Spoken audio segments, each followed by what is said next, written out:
Bonjour, on va continuer à parler des types de liaisons.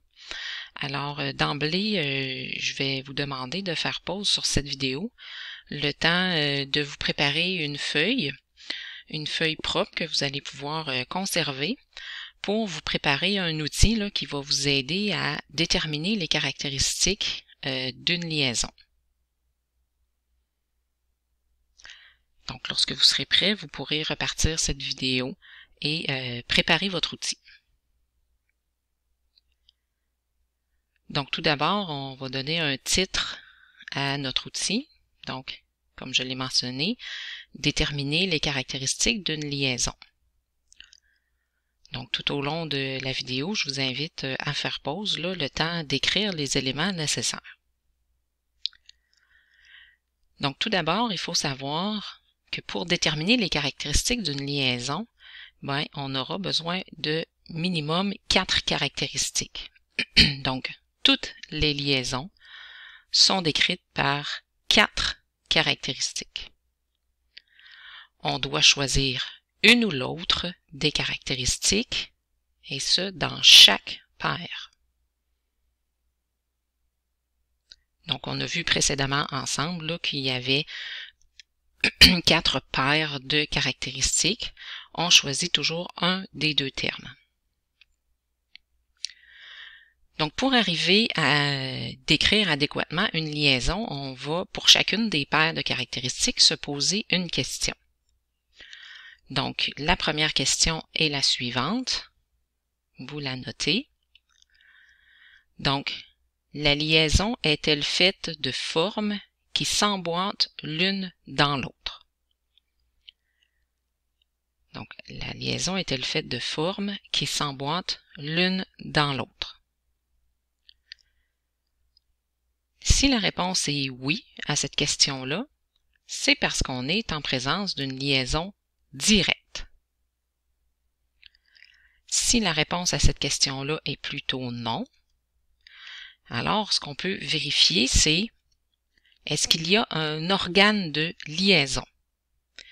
Donc, on se rappelle qu'un organe de liaison, si vous voulez vous en mettre des exemples, ça peut être une vis, un clou, un rivet, de la colle. Donc, il y a divers exemples. Donc, la réponse devrait être oui. Sinon, c'est parce qu'on est en présence d'une liaison directe et qu'on l'a mal analysée. Donc, s'il y a un organe de liaison, c'est une liaison indirecte. Donc, une liaison est nécessairement directe ou indirecte. Deuxième question qu'on va se poser.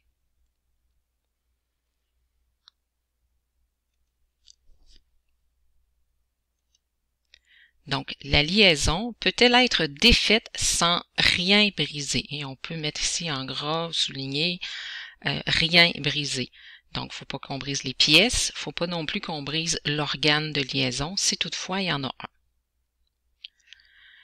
Donc, est-ce que je peux défaire la liaison sans rien briser? Si la réponse est oui, c'est parce que j'ai une liaison démontable. Si la réponse est non, c'est parce que je suis en présence d'une liaison indémontable. Donc, on se rappelle que indémontable, ça ne veut pas dire qu'on ne peut pas défaire les liens, ça veut dire que lorsqu'on défait les liens, on va nécessairement briser soit les pièces elles-mêmes, soit l'organe de liaison. Donc, par exemple, un rivet, on peut enlever un rivet, mais le rivet va devenir inutilisable, donc l'organe de liaison étant brisé, on était en présence d'une liaison indémontable. Donc, une liaison est donc soit démontable, soit indémontable. Troisième question qu'on va se poser. La liaison, est-ce qu'elle a une structure, comme par exemple un ressort, un caoutchouc, des élastiques, qui permet de ramener les pièces à leur position initiale?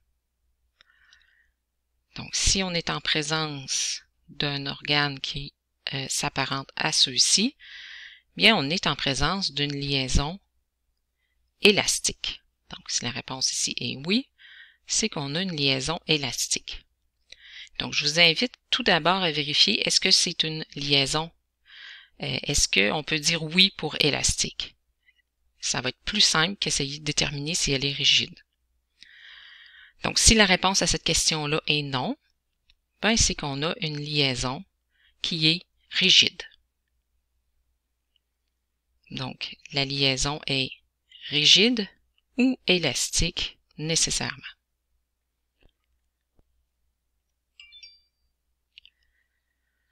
Dernière question qu'on doit se poser. Lorsque je tiens une des pièces entre mes doigts, est-il possible de bouger l'autre pièce? Si la réponse est oui, c'est que je suis en liaison partielle. Si la réponse est plutôt non, c'est que j'ai une liaison complète. Donc, liaison partielle ou complète, c'est nécessairement un ou l'autre.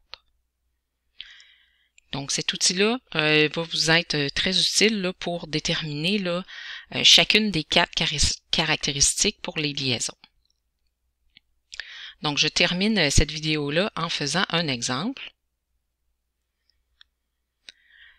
Donc, on a ici une liaison là, qui relie la porte à son cadre et on utilise une penture. Donc, on va s'intéresser aux liaisons qu'il y a sur cet objet-là. Donc, j'en ai une première ici qui est encerclée. Donc, je parle de la vis qui unit la penture avec la porte. Donc, ça, c'est une première liaison. Donc, est-ce que cette liaison-là, elle est montable ou démontable? Donc, dans ce cas-ci, je peux la démonter. Je peux enlever les pièces sans rien briser. Donc, on va dire que la liaison, elle est démontable. Est-ce que c'est la forme des objets qui fait qu'ils se tiennent ensemble? La réponse est non.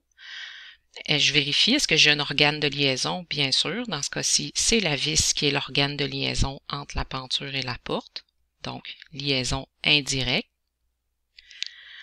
Par la suite, est-ce que j'ai la présence dans cette liaison-là d'un ressort, un caoutchouc? La réponse est non. Donc, j'ai pas d'organe qui fait un mécanisme de rappel. Donc, c'est une liaison rigide. Et finalement, est-ce que est-ce que je peux bouger la porte sans bouger la penture? La réponse est non. Donc, le mouvement d'une partie entraîne nécessairement le mouvement de l'autre. Donc, on parle de liaison complète. Donc, la vis qui unit en fait, la liaison entre la penture et la porte, grâce à la vis, c'est une fonction de liaison. On se rappelle, on est dans les fonctions élémentaires.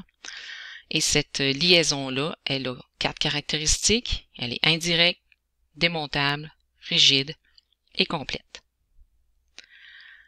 Sur cet objet-là, on a une deuxième fonction de liaison. Donc, on n'a pas juste une fonction de liaison qui est illustrée ici, on en a une deuxième ici. Donc, il y a un gond ici qui est glissé à l'intérieur pour assurer la liaison entre les deux parties de la penture. Donc, est-ce que cette liaison-là comporte un organe de liaison? Ben oui, effectivement, le gond qu'on glisse à l'intérieur joue le rôle d'organe de liaison, hein, parce que juste d'emboîter les deux parties de ma penture, ça ne tiendrait pas. Donc, on a une liaison indirecte. On peut enlever le goujon et le remettre à souhait pour enlever ou remettre la porte. Donc, on a une liaison démontable. Cette liaison-là, est-ce qu'elle permet le mouvement? La réponse est oui, parce que cette partie-là de la penture peut rester fixe, tandis que celle-là va bouger. Donc, on parle à ce moment-là de liaison partielle. Le mouvement d'une partie est permis même si l'autre reste fixe. Et on n'a pas de présence d'élastique, de caoutchouc, de fonction de rappel à la position initiale. Donc, on est en présence d'une liaison rigide. Donc, encore une fois, 4 caractéristiques là, pour ma fonction élémentaire de liaison. Sur ce dessin-là, on a également deux autres fonctions. On a une fonction, ici on voit, on met une substance ici sur le gond. Cette substance-là va jouer la fonction de lubrification. Et on a une dernière fonction dont on va parler là, dans la prochaine section, qui est une fonction de guidage. Donc ici, oui, on a une liaison, mais en plus, on a une fonction de guidage qui est assurée encore une fois par le gond, qui vient guider le mouvement de la porte. On va dire, dans ce cas-ci, qu'il est un guidage en rotation. Donc, la porte peut seulement effectuer une rotation, il ne peut pas effectuer de translation. Donc, trois fonctions sur cette image-là. Lubrification, deux fonctions de liaison et également une fonction de guidage. Donc, ça fait le tour pour ce qui est de la théorie en lien avec la fonction de liaison.